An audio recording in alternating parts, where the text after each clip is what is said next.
Et on en arrive au moment où on est vraiment là. Le freestyle. Ouais. Ok. Salut Mathieu. Eh ben salut Valérie.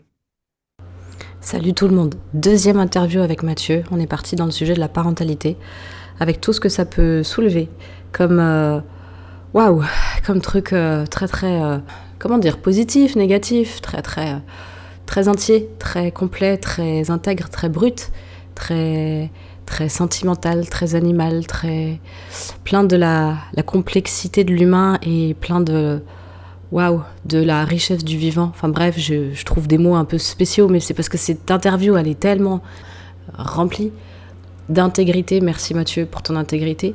On a tous les deux fait le jeu de l'intégrité sur cette question de la parentalité, sachant qu'on n'est pas tout à fait au même point, mais on part avec des trucs communs. Voilà, je vous laisse avec nous. Merci Mathieu, et le grand message qu'il voulait passer à son fils, c'était un grand je t'aime. Bonne écoute. Comment vas-tu? Je pense que une réponse sincère dirait que je suis saturé émotionnellement et assez épuisé à ce niveau-là. Mais ravi tout de même de passer ce moment avec toi. Donc, il n'y a euh, aucun impact sur mon envie de passer ce moment avec toi. Peut-être qu'il y aura des impacts sur ma faculté à aller à l'intérieur de moi, à en sortir des informations. Je sais pas. Suspense. On va faire avec ce qui est là. Mm. Et toi, comment vas-tu? On fait avec le vivant. Moi, je suis un peu fatiguée. Hmm. Mais je suis un peu fatiguée. Je suis très curieuse de voir ce qui va sortir de ce thème. Et je suis super contente. Donc, ça prend le pas, en fait. Chouette. Donc, voilà, on verra ce qui va Ouais. jaillir. Je prends un petit temps juste pour dire bonjour aux personnes qui vont regarder ça. Salut. Oui. On ne sait pas du tout où on va aller avec Valérie. C'était juste un élan assez spontané suite au premier entretien que je t'invite à aller regarder si jamais tu l'as pas vu. C'était plus mon domaine de compétence sur lequel on a échangé au départ. Et là, on va vraiment dans un domaine où moi, je me sens pas professionnel du tout. Par contre, ça a beaucoup d'intensité pour moi ces temps-ci, ce sujet-là. Et il y a beaucoup de choses qui se réveillent en ce moment. Donc, c'est presque, c'est du chaud, quoi. C'est pas du savoir froid, c'est du savoir chaud. Et donc, subjectif et habité par mon expérience. Et du coup, je sais pas où on va aller, mais avec toi, Valérie, moi, je me sens d'aller n'importe où. Magnifique. La parentalité, c'est ça? C'est ça. La Oh, parentalité. déjà, on est d'accord sur le thème. C'est pas On est mal. d'accord sur le thème. Bah, on va, on va avancer tranquille. En fait, moi aussi, pour moi, c'est un thème qui me tient à cœur.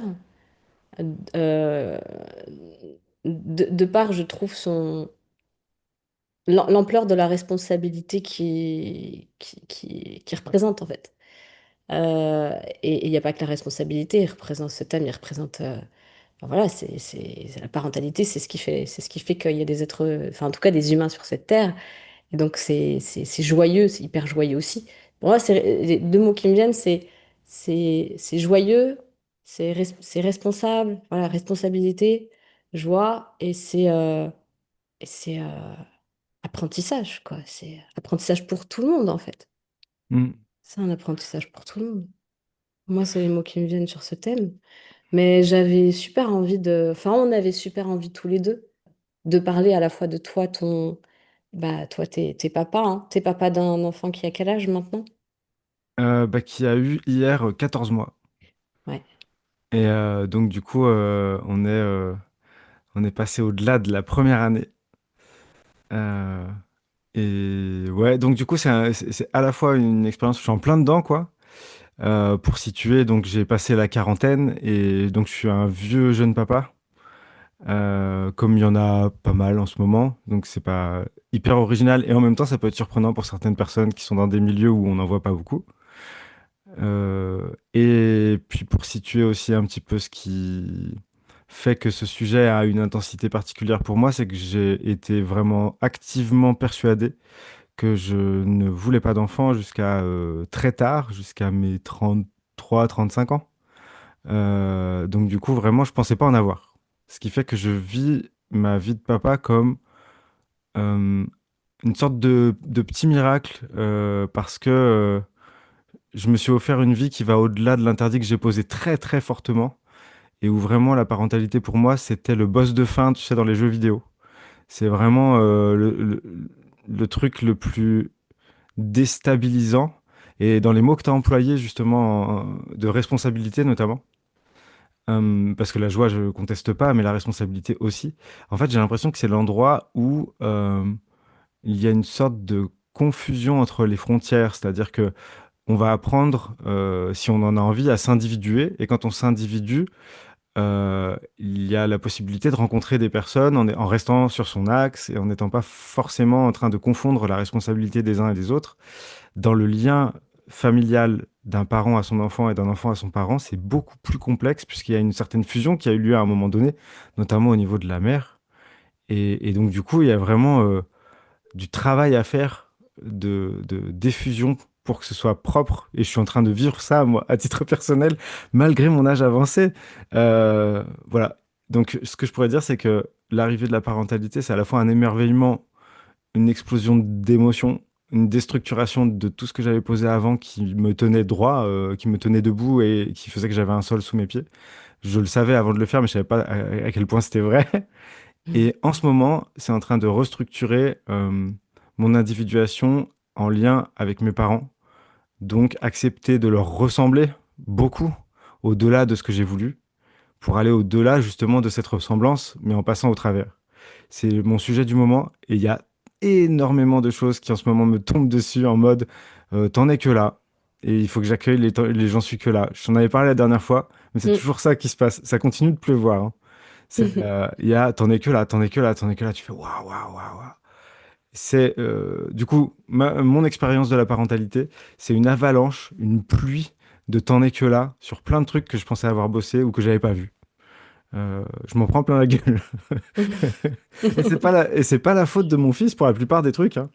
C'est pas du tout lui qui impulse ces trucs qui me tombent dessus et c'est jamais sa faute à lui concrètement. Mais ce que je veux dire, c'est que c'est rarement relié directement à mon fils ce qui tombe. C'est plutôt à la bascule d'inscription dans... Moi, ce que j'avais réussi à faire, c'est à faire une existence solitaire qui m'aille. Donc je dirais que c'est une vie de jeune homme que j'avais réussi à mettre en place. Et là, il s'agit de passer à celle d'homme et de père en même temps. Et il y a du chemin entre les deux, entre le jeune homme et l'homme. Et c'est ça que je découvre. J'aime bien parce que quand je t'écoute, il y a vraiment une intensité immense en termes de euh, waouh, quel choc, quelle difficulté. Et en même temps, il y a vraiment enfin, cette joie qui se lit sur ton visage en même temps, comme si t'étais quand même vraiment heureux, comme si c'était vraiment une opportunité hyper, enfin, c'est une grosse déflagration. Et comme si tu le vivais vraiment comme une super opportunité pour toi, Ouais. pour lui, pour ta famille, enfin, global, général, quoi. Mais Ouais, quand même. j'étais loin de me douter que ce serait aussi profond et intégral, multiple. Et ouais, j'accueille ça comme une super nouvelle parce que je considère dans mes croyances que ça veut dire que je suis à la hauteur du défi, sinon je le verrais pas. Si je vois un défi, c'est que je suis à la hauteur pour le relever ou alors pour me positionner différemment par rapport à lui et le trouver acceptable. Et donc du coup, bah là, voilà, j'ai tout ça et ce qui fait que il y a de grandes opportunités d'élargissement de conscience, de prise de position aussi. En fait, si tu veux, ça va dans l'élargissement de ce que je perçois, mais ça va aussi dans la colonne vertébrale qui est obligée de se faire là. Ou alors, je peux perpétuer la tradition et ne pas en avoir, mais j'ai vraiment pas l'intention de faire ça. Et l'humilité aussi, dans ce que j'entendais, beaucoup d'humilité. L'humilité d'être, enfin voilà, de se dire, t- je pense pas quand même que tu arrivais avec une idée toute faite de qui tu allais être et de comment ça allait se passer malgré tout. Évidemment, enfin, je pense pas que ce soit comme ça que tu fonctionné. Et pour autant, tu n'avais pas le sentiment que ce serait autant. T'as des exemples à partager, des envies de partager. Qu'est-ce, Ouais. qu'est-ce qui fait que c'est, waouh, j'en suis que là? Ouais, bah, première chose que je vais partager. En fait, donc pour situer, j'ai monté une petite chaîne annexe, une chaîne YouTube secondaire avec vraiment très très peu d'abonnés pour l'instant. Et comme j'ai pas le temps de me consacrer au fait de faire de la communication, ben du coup ça reste comme ça. Bon, je diffuse des épisodes. J'ai baptisé le podcast Papa Schrödinger parce que j'étais dans le moment où j'attendais mon enfant. Donc j'étais à la fois déjà papa et pas papa et ça m'amusait ce moment. Et puis surtout ça me débordait aussi. Et donc j'avais un afflux d'énergie immense et je savais pas quoi en faire parce que je pouvais pas prendre mon fils dans les bras. Donc il fallait que je fasse quelque chose. Et comme je savais déjà parler dans un micro, bah, je me suis dit que j'allais le faire avec l'énergie précieuse, unique d'un papa qui est déjà papa, qui ne l'est pas encore. Puisque si j'attends un deuxième enfant, bah, je vais attendre un deuxième enfant, mais je suis déjà papa. Alors que là, c'est vraiment la première fois que ça se met en place. C'est l'attente de son premier enfant. C'est quand même une bascule d'une vie solitaire liée aux générations précédentes, donc du bout de la chaîne, à un changement, une tectonique des plaques totale de partout. Ça va vraiment engendrer tout ça. Et donc, c'est pré-tectonique des plaques, là, ce que je ressens. Je sens que ça va faire ça, mais je sais pas comment. Et puis, je peux rien faire. Euh, un, un- un parallèle qui est un peu foireux, mais qui me vient, c'est quand j'ai acheté ma maison et que j'avais envie de faire des travaux dedans parce qu'elle n'était pas comme je voulais et puis je savais que je pouvais essayer de faire des trucs, bah, tout le moment d'attente où j'allais faire des visites pour faire des devis, je pouvais pas amener des choses, je pouvais pas prendre des outils, je pouvais pas intervenir, elle n'était pas encore à moi, c'était pas signé. Et donc du coup, il y avait une frustration, j'avais un afflux d'énergie énorme qui aurait pu déplacer des montagnes sur le moment parce que c'est le début de cet afflux d'énergie-là. Donc il y a de la nouveauté et j'ai trop envie d'investir cette nouveauté et j'ai tellement d'enthousiasme à l'idée de découvrir ça. Et le fait que tu puisses pas en faire quelque chose, c'est hyper bizarre comme sensation. Je me suis dit que c'était un moment précieux, que je le vivrais qu'une seule fois et que j'ai l'impression que j'avais jamais vu quelqu'un le mettre en avant, ce truc-là. J'avais entendu des mamans attendre des enfants, mais c'était pas spécifique premier ou deuxième enfant, c'était plutôt la maternité, le sujet. Et là, c'est pas la paternité à proprement parler que je mets en avant, c'est ce moment de bascule entre je suis un individu et je deviens un père, et donc du coup tout ce que ça change, ou une mère, parce que ça peut se transposer évidemment. Mais ce moment-là que j'appelle Papa Schrödinger par rapport à l'expérience avec le chat dans la boîte, je vous laisse taper ça sur Google, mettre pause et revenir si jamais vous connaissez pas l'expérience. Euh, donc du coup, je tenais à faire ce petit crochet par la chaîne parce qu'en fait, j'ai commencé par faire ça et la chaîne secondaire, en fait, c'est les questions nombreuses d'un papa qui a un trop plein d'énergie à exprimer. Et en fait, ce que je faisais, c'est que bah, je me mettais vraiment comme là on est, sauf que t'étais pas là, j'étais tout seul. J'avais mon micro, le même micro que j'ai là devant moi, et je savais pas ce que j'allais dire. J'allumais le micro et je partais sur une thématique. Je me suis dit, tiens, si je parlais du fait que j'attends un garçon, maintenant je le sais. Tiens, si je parlais du fait que j'ai 40 ans et que je suis papa pour la première fois. Tiens, si je parlais du fait que bah, j'ai plusieurs atypies, ma compagne aussi, et que potentiellement, bah, quelles questions ça pose par rapport à un enfant à venir, quelles projections ça peut engendrer, quelles appréhensions, etc. Donc je partais sur des sujets divers et variés, mais la fleur au fusil, j'ai envie de dire, Mm. tu vois. Vraiment avec beaucoup de joie, beaucoup d'enthousiasme et un peu d'angélisme aussi. Euh, c'est le moment de la projection. C'est le moment où, comme tu sais pas quel enfant va sortir et comment ça va se passer, bah, t'envisages le mieux. Tu fantasmes, tu mets un horizon parfait devant toi, donc notamment l'envie que ma compagne avait d'accoucher naturellement et de se former à comprendre comment ça se passait, une grossesse, un accouchement. Elle a vraiment mis énormément d'énergie à se former, à savoir ça. Sur plein de plans, hein, je sais pas, comment se déstresser quand on est en train d'accoucher, comment se connecter au bébé, prendre soin de soi, prendre soin de lui, quelle posture adopter selon les situations, etc. Et il se trouve qu'en fait, l'exemple, donc du coup, j'en viens à ta question, désolé, j'ai fait un gros détour. Pas de Euh, souci, non, non, c'est super intéressant. L'exemple que j'ai envie de donner, c'est l'accouchement en lui-même, c'est-à-dire que du début, en fait, de la première seconde de cet accouchement jusqu'à la fin du séjour maternité, c'était déjà une succession. Moi, je me suis retrouvé KO debout pendant tout le long. Du coup, j'ai été en état de dissociation, sauf quand j'étais connecté à mon fils. Euh, c'est la seule personne avec qui je pouvais vraiment être connecté, c'était lui. Tout le reste, ça a été une désillusion énorme. une impossibilité pour moi d'être là où je voulais, d'occuper le poste que j'avais prévu, et donc d'être un homme, tu vois. Je maximise pas ou je minimise pas l'importance d'un homme dans ce processus-là, d'être le compagnon de la personne qui accouche.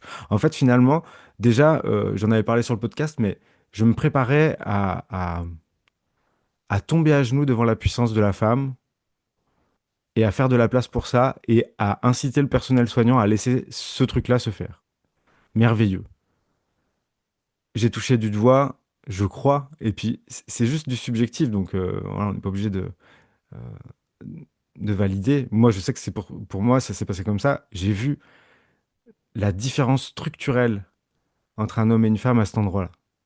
Le lien d'une femme avec la vie est d'une grandeur, d'une puissance, d'une beauté, c'est submergent. Nous, avec nos petits bras là, on passe toute notre vie à essayer d'être admirable.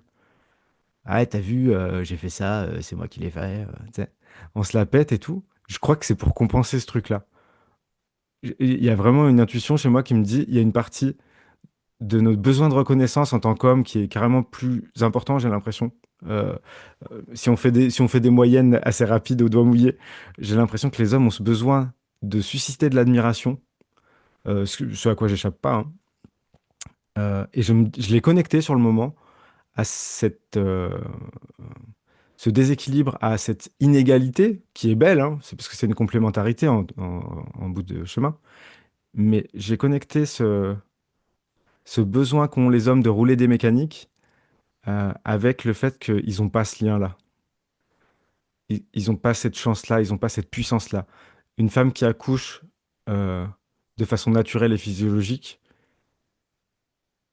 c'est une baffe. C'est un truc, enfin, je sais pas, devant lequel on peut que se taire, en fait. Voilà. Et ça invite au silence, ça invite à se sentir tout petit, ça invite à pleurer, tellement c'est beau, et à se sentir un peu impuissant par rapport à ça, mais témoin de quelque chose de magnifique et de plus grand que la femme en question. C'est juste une connexion entre la vie, la femme qui accouche et le bébé qui s'accouche aussi, parce que c'est les deux. C'est un truc merveilleux. Et donc je vois ici une explication, tu vois, de notre grande gueule en tant qu'homme. Je voyais un truc comme ça. Euh, bon, ça s'est pas du tout passé comme prévu. On n'a pas du tout pu accoucher de cette façon-là. Euh, Ma compagne, en fait, avait vraiment travaillé, préparé, et donc on s'est tout mangé à l'envers. Ça a été médicalisé sur 27 heures, de plus en plus fort. Plus ça allait, plus elle avait des fils qui lui arrivaient dessus, tu vois. Moins elle était libre, et plus notre élan commun se disloquait. Et moi, en plus, ça m'avait annulé directement la façon dont ça a commencé. Je vais pas rentrer dans les détails, mais peut-être que je le ferai par la suite. Euh, dans dans une évolution de la chaîne de Papa Schrödinger qui s'appellera plus comme ça. Parce qu'en fait, ma chaîne de Papa Schrödinger, tu sais, c'est vraiment un gentil papa qui se dit, oh là là, qu'est-ce qui va se passer et tout. Et là, il y a une colère depuis, de la façon dont ça s'est passé, de la façon dont c'est considéré la naissance, comment c'est amoindri. Il y a pas du tout de respect du sacré qui est à l'intérieur de cette action. C'est alors j'imagine que pour plein de gens, c'est évident que c'est comme ça. Moi, je l'ai découvert il y a peu de temps et ça m'a mis en colère, mais d'une façon, euh, pour ma compagne, pour moi, pour mon fils, pour la vie en général. Accueillir les enfants de cette façon, c'est pas possible en vrai. Enfin, c'est possible parce que ça a lieu, mais c'est euh, inacceptable, profondément inacceptable. Donc, bah, le premier truc que je peux te dire, c'est ça. Je me suis trouvé donc annulé par la situation. J'ai pas du tout pu être le soutien que je voulais pour ma compagne. Et il me faut aujourd'hui assumer d'avoir été, tu vois, en mode petit garçon au moment où j'aurais voulu devenir homme et père en même temps.